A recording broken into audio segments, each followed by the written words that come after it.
Greetings everyone and welcome back to the channel. Just as it's fairly easy to spot someone who is a beginner boxer versus someone who is experienced and comfortable exchanging punches, I believe it's relatively easy to do the same for jiu-jitsu. You can tell when someone is comfortable grappling versus someone who is very unexperienced grappling. And in this video, we're going to talk about the key detail to look for to determine if someone is experienced or unexperienced grappling. And just a quick reminder, you can always support the channel through Patreon. And if you want to join the Discord, please send me a message on Instagram and I will send you the link. Now let's get into the video.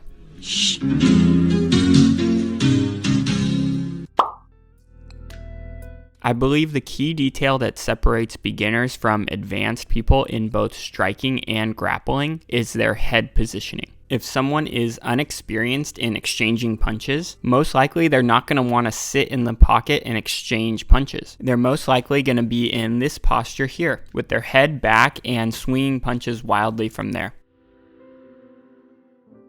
Compare that to someone who is very comfortable striking. Their head is going to be forward as they're not afraid to sit in the pocket and exchange punches.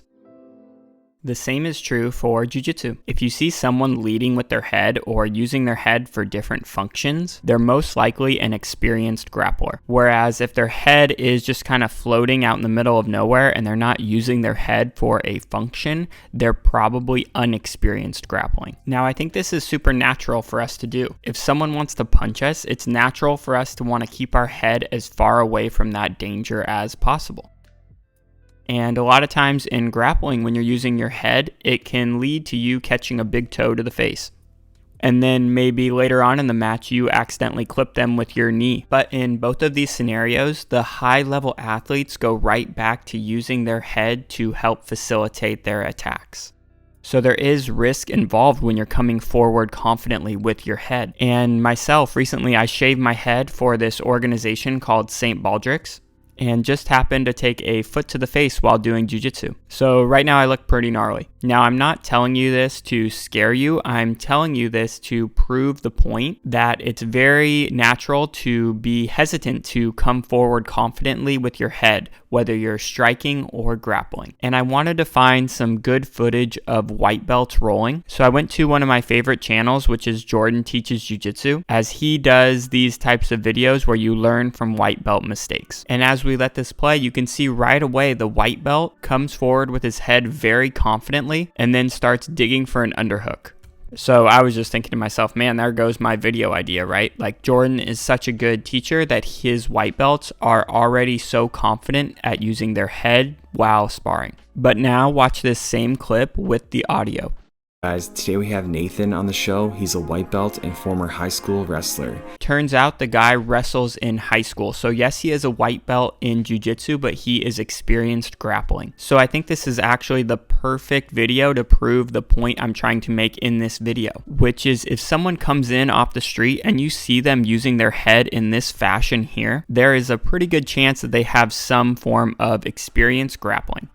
Where if their head is kind of floating out in the middle of nowhere like this, it's probably fair to say that they are very new to grappling. So now that we know using your head is the sign of someone who is experienced grappling, let's talk about some different functions we can use our head for to help us improve our jiu-jitsu. If we are trying to pass the guard and we're able to get our head to our opponent's far shoulder, this gives us the ability to keep our opponent's shoulders on the mat while we work to pass their guard.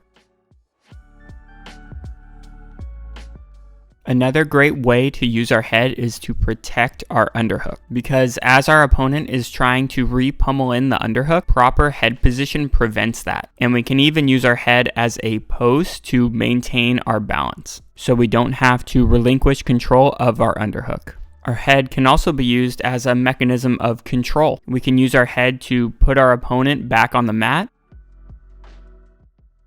We can use our head to prevent our opponent from recovering their guard.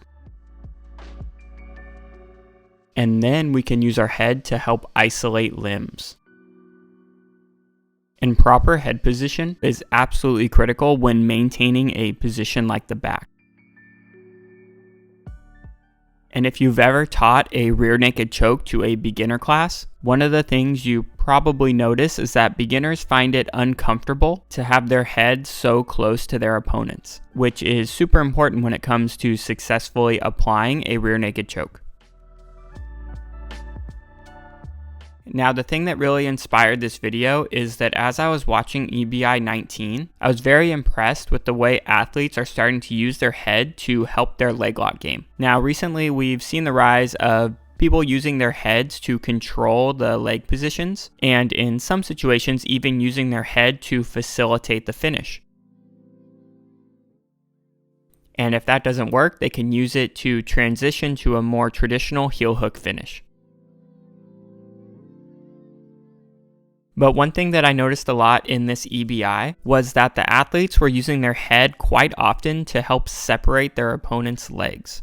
We saw Oliver Taza do it a few times from top position inside Senkaku, where he drops his head on the floor and uses it to keep his opponent's legs apart while he digs for the heel. And we also saw it done from a more traditional inside Senkaku position, and even a 50-50 scenario.